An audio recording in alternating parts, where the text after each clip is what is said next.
Alright, hello everybody. Today we're going to be doing an unboxing of the Ryzen 3 3200G.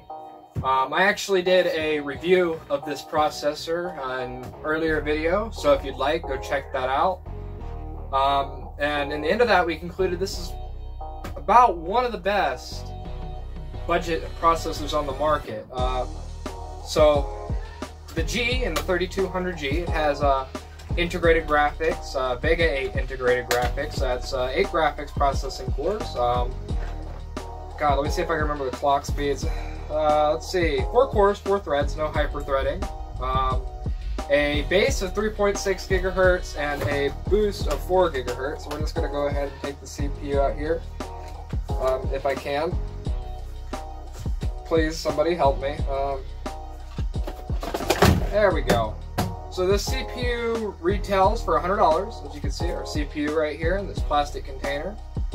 Gotta set that down here. We're gonna take a look at, what is this? Nothing, a piece of cardboard. High quality cardboard.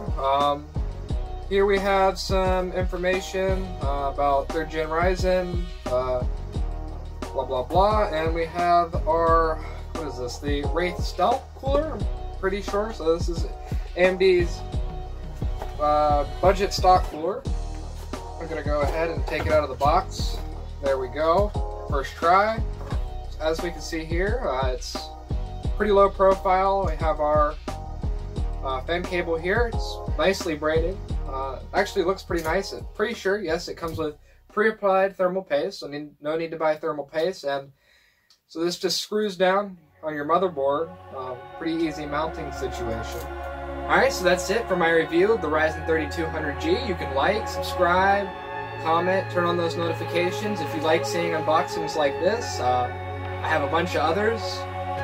If you don't so much like unboxings, we also have some other stuff. I like working on a lot of different cool projects, so you can check those out wherever they are on screen.